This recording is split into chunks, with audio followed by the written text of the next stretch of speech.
Hey guys, it's John, and before this video gets started, I want to let you guys know that I do have a Discord server, and if you want to join, please click on the link below in the description and or on my YouTube front page. When you join, you will be greeted by a rules channel.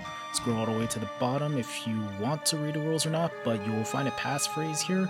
You will click on the front desk, you will copy paste that passphrase here, and you will either be let in by our resident bot George or by our moderators. Whatever you do, don't be this guy. Now on with the video.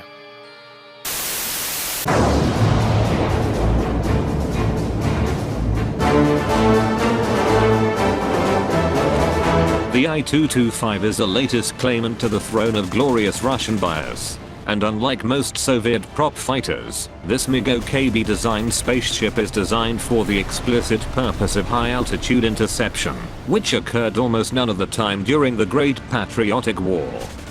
Pow! Ha ha! It's good!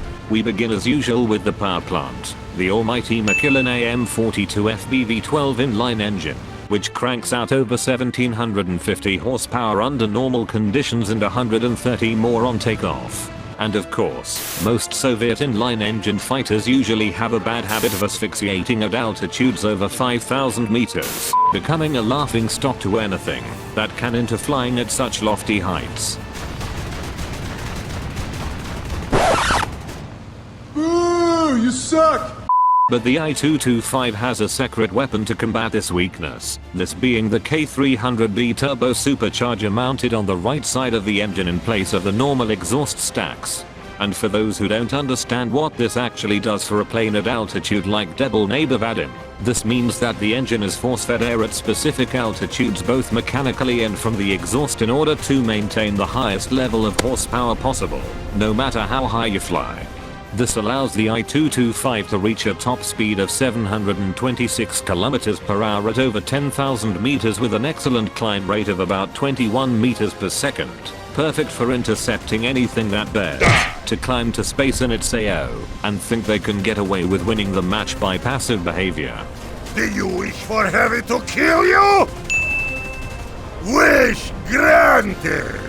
Moving on to the armament, this Soviet superprop is equipped with 4 Shpitalnaya Vladimiro Aviachsanoye Krupnokaliber I-20mm cannons with 100 rounds apiece. These 800 round per minute Daka dispensers are extremely devastating in controlled, well-aimed bursts at close range, but this is balanced out by not only being able to burn through the entire ammo load like Ivan with a case of vodka on a Friday night, but by also having the worst high explosive round of any 20mm cannon in the game, meaning that you should rely more on understanding the weak spots of the enemy's aircraft in order to destroy critical components using belts with more armor-piercing rounds.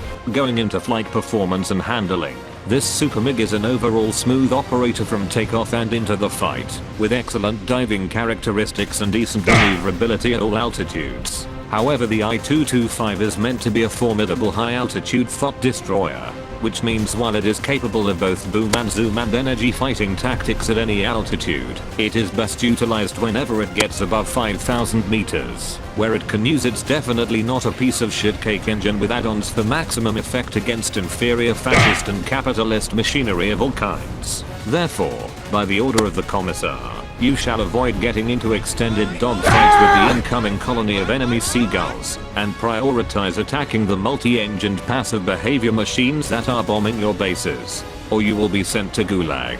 And you shall not be anywhere below 1,000 meters attempting to sympathize with the penal Sturmovik pilots attacking the enemy ground forces, or you will be sent to Gulag, because shit-tastic ground target belts and wasting the aircraft's offensive potential by overcooking a strafing run into the ground like a complete mongoloid to the disappointment of the Stavka. Not good!